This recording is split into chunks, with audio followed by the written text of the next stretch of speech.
វីដេអូទាំងអស់នេះពិតជាមានប្រយោជន៍ជាពិសេសសម្រាប់បងប្អូនដែលកំពុងតែរៀនវិស័យរថយន្ត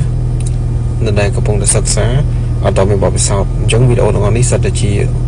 បទពិសោធន៍ហើយក៏ជា diagnostic កំហុសជាក់ស្ដែងយើងមើលទៅទីខាងក្នុងវាលងអញ្ចឹងមានន័យថាវាលងលក្ខណៈបែបហ្នឹងដើម្បីឲ្យយើងដឹងថាវាលងយើងត្រូវទៅពិនិត្យវាលក្ខណៈបែបហ្នឹងអញ្ចឹងចំណាយពេលមើលអញ្ចឹងវាកើនចំណេះដឹងយើងកំពុងតែរៀនផងយើងមើលតើតងជាមួយនឹងអាការអនុវត្តផ្ទាល់ផងយើងធ្វើឲ្យយើងនឹងឆាប់យល់ដឹងលឿនជាងដែលយើងអត់យកពេលមើលកន្លែងហ្នឹងហើយវាអត់ចាំបាច់ទៅអនុវត្តផ្ទាល់យើងអាចដឹងមានតែពេលយើងចាប់ផ្ដើម start យើងអាចដឹងពីកំហុសខ្លះៗហើយដោយសារយើងមានយើងបានមើលជាវីដេអូ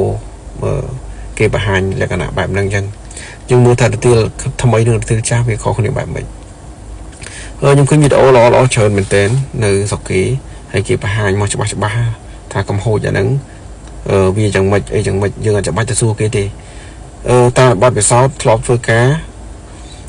គេមិនសូវប្រាប់យើងទេភាគច្រើនណាគេមិនសូវប្រាប់ថាហ្នឹងមិនបានខូចនឹងលក្ខណៈយ៉ាងម៉េចយើងពិបាកសួរការខ្ញុំធ្វើការគឺអញ្ចឹងតែដូចឥឡូវនេះមានវីដេអូប្រព័ន្ធផ្សព្វផ្សាយទូលំទូលាយយើងអាចមើលបានយើងអាចហ៊ានមើលទៅថាមានគ្រឿងមួយចំនួនទៀតដែលយើងធ្វើការផ្លាស់ប្ដូរជួសជុលនឹងមានលក្ខណៈខូចបែបមិនអញ្ចឹងណាអញ្ចឹងវាជាប្រយោជន៍សម្រាប់យើង